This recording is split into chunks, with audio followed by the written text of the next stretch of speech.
Salut tout le monde, comme vous le savez, cette semaine est un peu spéciale parce que l'actualité japonaise a bien évidemment été marquée par la mort de Shinzo Abe vendredi. Et j'ai d'ailleurs déjà fait une vidéo consacrée à son assassinat, donc si vous ne l'avez pas vue, eh bien je vous mettrai la vignette à la fin de ce journal, vous n'aurez qu'à cliquer pour aller la regarder. Du coup aujourd'hui je ne reviendrai pas en détail sur ce drame, mais je vous donnerai quand même quelques infos complémentaires en fin de journal. Mais chaque chose en son temps, et voici d'abord comme d'habitude le programme de ce journal. Et on commencera aujourd'hui par parler du problème du sous-poids chez les jeunes japonaises, parce que le gouvernement japonais va essayer de s'attaquer à cette situation assez répandue au final, et qui peut bien entendu avoir de graves conséquences, comme vous allez le voir dans quelques minutes. On enchaînera avec l'utilisation de la technologie pour lutter contre deux phénomènes qui menacent les jeunes et même les très jeunes japonais. Et on verra donc comment des applications peuvent d'une part aider à lutter contre le harcèlement scolaire, et aussi comment est-ce qu'elles peuvent empêcher que des mineurs mettent sur le net des photos d'eux nus qu'ils auraient prises après y avoir été incités par des adultes rencontrés en ligne.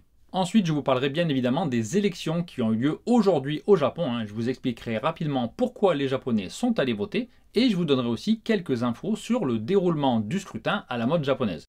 Et même si on n'a pas encore les résultats au moment où je fais la vidéo, peut-être qu'on l'aura au moment où je fais le montage, auquel cas je mettrai quelques infos, eh bien je peux déjà vous dire que le Parti libéral-démocrate, donc c'est le parti au pouvoir, eh bien a remporté l'élection haut la main, c'est quasi certain. Déjà parce que c'est toujours comme ça, et puis en plus il est très probable que la mort de Shinzo Abe fasse gagner des voix de sympathie à son ancien parti. Voilà, je vous en dis plus vers la fin de ce journal. Et ça nous amènera ensuite à notre dernier sujet de la semaine, à savoir quelques précisions sur l'assassinat de Shinzo Abe, et on fera rapidement le point sur les nouvelles infos qu'on a eues sur ce crime. Voilà pour le programme de ce journal. Si vous aimez cette vidéo, vous pouvez me le faire savoir en mettant un like, et si vous appréciez ce type de contenu et les autres vidéos que je mets sur la chaîne, eh bien, vous pouvez aussi me soutenir en cliquant sur le bouton merci qui est sous les vidéos, ou en allant faire un tour bien sûr sur mon Patreon. Toutes les infos sont dans la description. On commence donc aujourd'hui en parlant du poids des jeunes japonaises et contrairement à la France ou à d'autres pays occidentaux, le problème ici c'est pas vraiment le surpoids ou l'obésité, même si ça existe mais c'est quand même assez peu commun,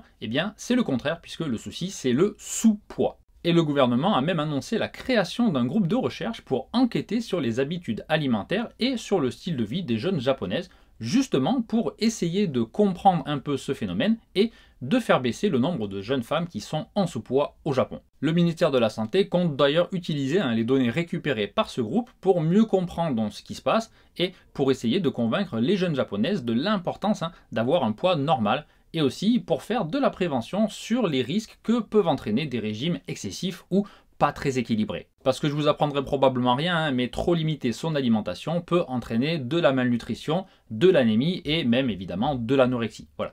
Le ministère rappelle également à l'occasion de cette annonce, de la formation de ce groupe de recherche, qu'être en sous-poids peut aussi mettre en danger la santé du nouveau-né. Voilà. Parce que si une femme enceinte est en sous-poids, eh bien le risque d'avoir un bébé pesant moins de 2,5 kg augmente. Et les bébés qui naissent trop maigres ont par la suite plus de risques de développer des troubles de l'alimentation en grandissant, mais aussi des cancers, du diabète et des maladies cardiaques. Et d'ailleurs, entre 1975 et 2006, le pourcentage de nouveau-nés trop maigres au Japon est passé de 5% de toutes les naissances à presque 10%. Et le poids moyen des nouveau-nés est quant à lui passé de 3,2 kg en 1975 à 3 kg tout rond en 2019. Donc la tendance s'accentue et il est peut-être effectivement temps de faire quelque chose pour essayer de l'enrayer. Alors par contre, les résultats du groupe, ça ne sera pas pour demain la veille, parce qu'ils y vont à un rythme très japonais, on va dire, parce que d'ici mars 2023, le groupe va réfléchir comment faire l'enquête auprès des jeunes femmes pour connaître leurs vraies habitudes alimentaires et aussi pour comprendre les modes qu'il peut y avoir et qui peuvent les influencer. Mais bon, s'il faut déjà 8 mois pour décider comment s'y prendre, le temps qu'ils mettent tout ça en place, les modes auront déjà changé au moins 10 fois à mon avis. Enfin, une fois n'est pas coutume, il y a du boulot niveau réactivité et efficacité, mais le but de la démarche reste bien sûr positif et il est d'autant plus important que le gouvernement s'attaque à ce problème parce que ça touche vraiment beaucoup de jeunes femmes ici. Et d'après les résultats de l'enquête nationale de 2019 sur la santé et l'alimentation, 20,7% des femmes entre 20 et 30 ans étaient en sous-poids au Japon. Alors j'ai oublié de préciser ce qu'on appelle le sous-poids. Donc le sous-poids, c'est quand une personne a un indice de masse corporelle inférieur à 18,5. Et pour ceux qui, comme moi en préparant cette vidéo, ont oublié ce que c'était l'indice de masse corporelle, eh bien il se calcule en divisant le poids en kilos par la taille en mètres mise au carré. Voilà, donc par exemple, si on prend la taille moyenne des japonaises entre 20 et 30 ans, c'est-à-dire 1,58 m, Et si on prend leur poids moyen, qui est de 52 kg, eh bien ça donne un IMC de 20,8. Ce qui est donc plutôt bien puisque c'est une corpulence jugée normale. Et toujours d'après cette enquête, en 2019, eh bien 70,4% des jeunes femmes avaient un indice de masse corporelle compris entre 18,5 et 24,9, donc un poids jugé normal. Elles étaient 8,9% à être en surpoids avec un IMC supérieur ou égal à 25,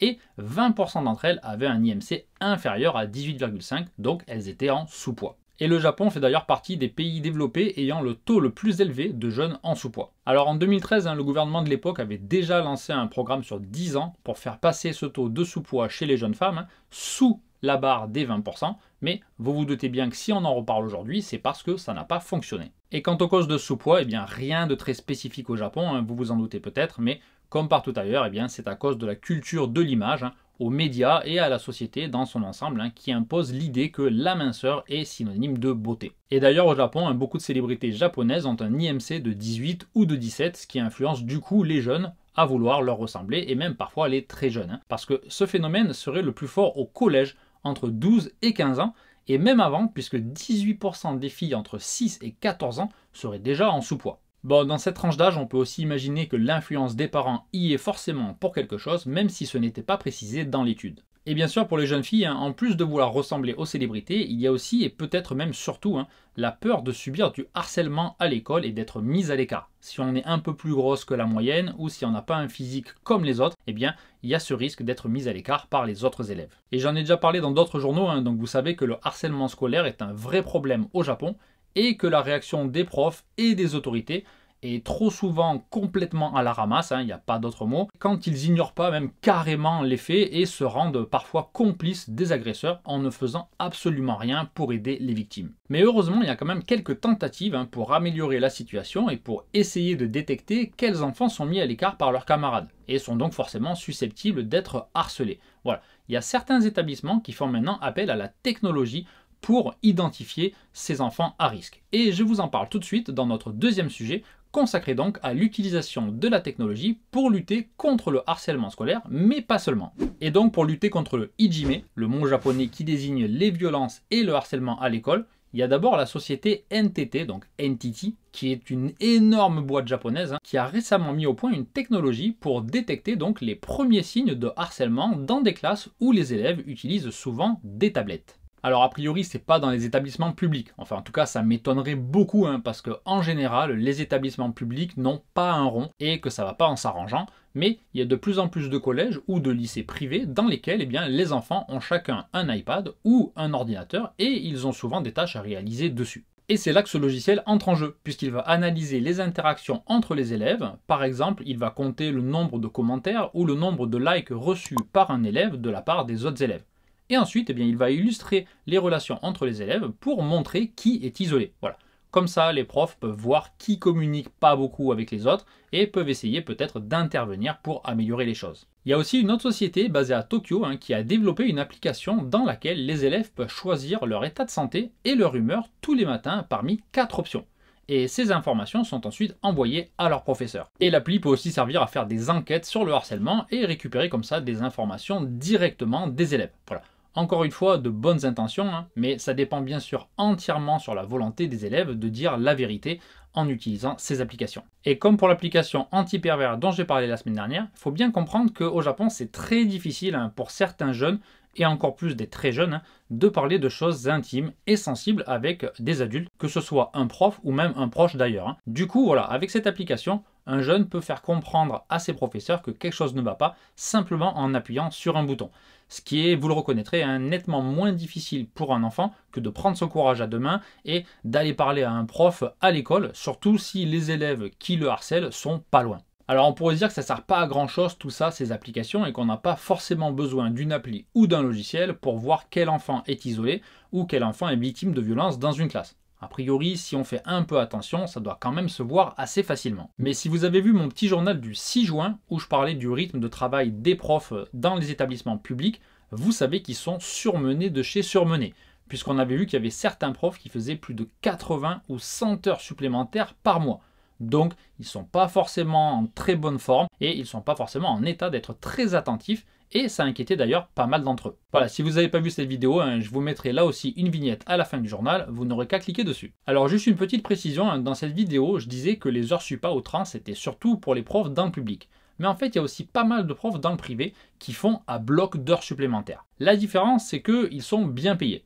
Mais au final, s'ils sont surmenés pareil, eh bien leur attention est aussi forcément impactée, d'où l'intérêt des technologies dont je viens de vous parler. Et d'ailleurs, en parlant de technologie pour protéger les enfants, il y a une autre application qui est en cours de développement, mais qui, elle, n'est pas là pour lutter contre le harcèlement scolaire et les violences à l'école, mais pour protéger les enfants des prédateurs sexuels sur Internet et des pressions ou des incitations qu'ils pourraient subir pour mettre des photos de nus sur le net. Voilà. Que ce soit des pressions d'ailleurs venant d'adultes inconnus qu'ils auraient rencontrés en ligne, ou même d'autres élèves, parce que ça arrive malheureusement. En fait, cette application, elle a été développée pour effacer automatiquement les photos de nus que des enfants pourraient prendre avec leur portable, parce que depuis quelque temps, il y a donc de plus en plus de cas où des adultes entrent en contact avec des jeunes sur les réseaux sociaux et leur demandent bien de prendre de telles photos et de les envoyer. Et c'est pas tout, puisqu'en plus d'effacer les photos, l'application envoie aussi un message aux parents pour les prévenir qu'une photo de ce genre a été prise et qu'elle a bien été effacée. Voilà, l'application a été développée par une société en collaboration avec une université et aussi la préfecture de police de Nagoya. Et tout ça devrait être disponible pour le grand public d'ici la fin de l'année. Voilà, ces quelques applications ne résoudront évidemment pas ces problèmes très graves et complexes à elles seules, mais c'est au moins quelques pistes pour essayer d'améliorer les choses en faisant quelque chose de concret. Parce que c'est seulement en multipliant ce genre d'initiatives qu'on pourra espérer faire baisser un petit peu le harcèlement scolaire et aussi mieux détecter et protéger les enfants qui sont en danger. Et quand on voit l'inaction politique ou pire, les déclarations scandaleuses de certains hommes politiques, comme Taro Aso, vice-président du parti au pouvoir, le Parti libéral-démocrate, qui a déclaré cette semaine que seuls les faibles subissaient des violences à l'école. Et en plus, il a dit ça pendant un discours de campagne électorale pour les élections de la Chambre des conseillers. C'est l'équivalent du Sénat en France et cette élection a lieu dimanche. Et cette élection aurait pu être une bonne occasion d'apporter un peu de changement au Japon et de faire bouger les choses, mais si c'est possible en France, s'il y a souvent des alternances, s'il y a des partis qui arrivent, eh bien ici c'est même pas la peine d'espérer. Voilà. Le seul suspense c'est de savoir avec quelle avance le parti au pouvoir va gagner. Et si c'était déjà plié à quelques jours du vote, alors avec l'assassinat de Shinzo Abe, la victoire sera probablement encore plus nette. Voilà. Je vous explique tout de suite pourquoi c'est comme ça et je vous donne aussi quelques informations sur le déroulement du scrutin au Japon. Alors si vous êtes allergique à la politique, restez là, ne vous inquiétez pas, je ne vais pas vous en parler pendant 1 heure parce que déjà ça ne m'intéresse pas plus que ça et puis parce que je ne saurais pas quoi vous dire à part qu'il n'y a aucune opposition crédible et que le Parti libéral-démocrate, qui est au pouvoir depuis l'après-guerre presque sans discontinuer, eh bien il est bien parti pour remporter ces élections et pour rester encore un long moment au pouvoir. Et c'est pas l'élection d'aujourd'hui qui risque d'y changer grand chose, puisque d'après toutes les estimations, il devrait non seulement gagner l'élection, mais en plus remporter des sièges supplémentaires. Alors, puisqu'on parle des élections au Japon, voici 3 trucs que vous ignorez peut-être sur comment ça se passe ici. Première chose, on peut voter à l'avance dans les mairies, bien sûr, mais aussi dans pas mal d'autres bâtiments publics. J'ai d'ailleurs pas mal d'élèves qui sont allés voter, que ce soit cette semaine ou la semaine dernière, et elles m'ont tout dit qu'il n'y avait pas un chat le matin, et donc que c'était très agréable, mais que le soir, évidemment, au retour du boulot, il y avait quand même plus de monde. Voilà. En tout cas, c'est quand même pratique pour les gens qui bossent le week-end et qui ne peuvent pas forcément se déplacer le dimanche, le jour du scrutin. Deuxième truc qui m'avait fait vraiment halluciner quand je l'avais appris, c'est qu'ici, il n'y a pas de bulletin de vote comme en France, où c'est déjà imprimé. En fait, ici, il faut écrire le nom du candidat pour qui on vote sur un petit papier blanc. Donc déjà, première chose, vous avez intérêt à bien écrire si vous voulez que votre vote soit bien lu et soit pris en compte.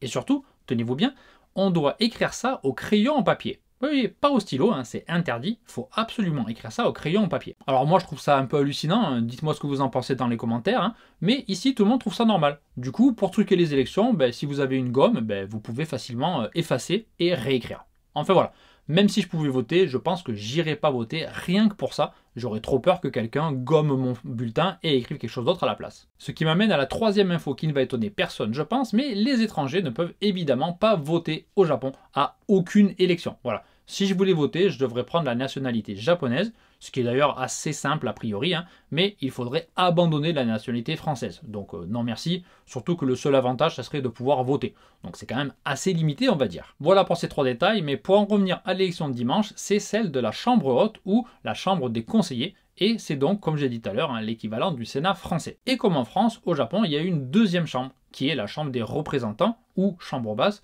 qui est donc l'équivalent japonais de l'Assemblée nationale. Et comme en France, les deux chambres discutent des lois, mais la chambre basse peut avoir le dernier mot si elles ne se mettent pas d'accord. Alors avant de terminer sur le sujet, voici quelques infos rapides sur le Sénat japonais pour ceux d'entre vous que ça intéresserait. Il y a 248 membres, ou 249 je crois, qui sont élus pour 6 ans, et tous les 3 ans, la moitié est renouvelée. Donc aujourd'hui, il y avait 125 sièges à prendre. Et seulement 23% des sièges sont occupés par des femmes, ce qui est le taux le plus bas du G7, en France c'est 34% et au Canada c'est 49%. Mais ça pourrait évoluer un petit peu puisqu'il y a 181 femmes candidates cette fois, soit 33% de tous les candidats. Voilà, j'espère que je ne vous ai pas endormi avec ce sujet. Une petite précision pour en finir avec l'élection d'aujourd'hui, je n'ai pas encore les résultats au moment d'enregistrer cette vidéo, mais je les aurai peut-être quand je ferai le montage, donc si c'est le cas, je vous mettrai les résultats très simplement sur l'écran maintenant. Donc vous verrez que très probablement le Parti libéral a gagné cette élection et la mort de Shinzo Abe a probablement entraîné un vote de sympathie de la part du public. Et si je dis ça, c'est notamment parce qu'une de mes élèves hier m'a dit que si elle n'avait pas voté en avance, eh bien elle aurait changé son vote en faveur du Parti libéral-démocrate. Et quand je lui ai demandé pourquoi, eh bien elle m'a dit que ça aurait été un moyen pour elle de condamner cet acte et de dire qu'on ne peut pas tuer des hommes politiques comme ça et que la démocratie doit être respectée. Voilà, j'imagine que c'est pas la seule à réagir comme ça, donc un vote de sympathie important de la part des Japonais ne serait vraiment pas étonnant et il y a de fortes chances que le Parti libéral-démocrate gagne largement cette élection. Alors comme j'ai dit en début de journal, j'ai déjà fait une vidéo complète sur les circonstances de l'assassinat de Shinzo Abe vendredi, donc je ne vais pas les réexpliquer ici, mais avant de vous donner quelques nouvelles informations qu'on a eues sur ce drame, eh bien je tenais à remercier tous ceux d'entre vous qui ont laissé des commentaires sous cette vidéo, donc la vidéo consacrée à l'assassinat de Shinzo Abe, et je m'excuse de ne pas vous avoir répondu parce que j'ai vraiment pas eu une minute à moi ce week-end, mais je ne vous oublie pas, donc je tâcherai de répondre à tout le monde dès que possible. On a quand même eu quelques informations supplémentaires sur la mort de Shinzo Abe depuis ma vidéo de vendredi.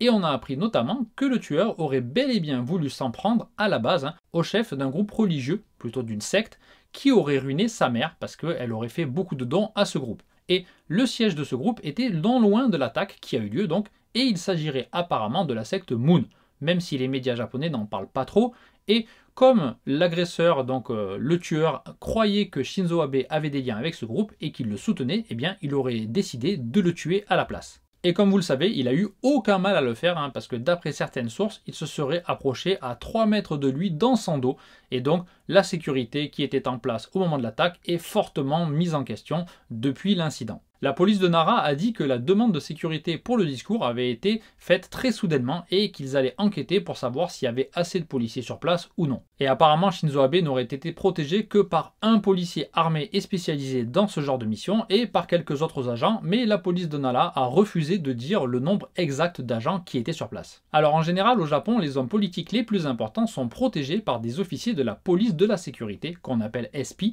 et qui sont bien sûr triés sur le volet, et ils sont généralement juste à côté du politicien qu'ils doivent protéger. Mais là, non seulement il n'y avait personne, mais en plus personne n'a rien remarqué avant l'attaque, et surtout ce qui était assez choquant, en tout cas pour moi et pour pas mal d'observateurs, c'est que personne n'a bronché après le premier coup de feu, ce qui était assez hallucinant. Voilà. Comme j'ai dit vendredi, c'est tellement rare ce genre d'attaque que j'imagine que même le personnel de sécurité n'était peut-être pas sur le qui-vive, et personne n'a essayé d'empêcher le meurtre ou même de protéger l'ancien Premier ministre. Voilà. Et vous connaissez malheureusement la suite. Voilà pour les nouvelles de cette semaine. Alors un petit message à Camille, Aeb, Benoît, Arnold, Kenny, Celtic, Ludovic et Yacine. Merci beaucoup pour votre soutien, ça me touche vraiment beaucoup. Et si je continue à passer autant de temps sur mes vidéos, c'est grâce à vous et aussi grâce à mes contributeurs sur Patreon que je n'oublie pas. Et bien sûr, merci à vous tous également de regarder mes vidéos et de mettre des likes chaque semaine. Voilà. Je vous souhaite à tous une très bonne semaine et je vous donne rendez-vous dimanche prochain pour plus d'infos sur le Japon.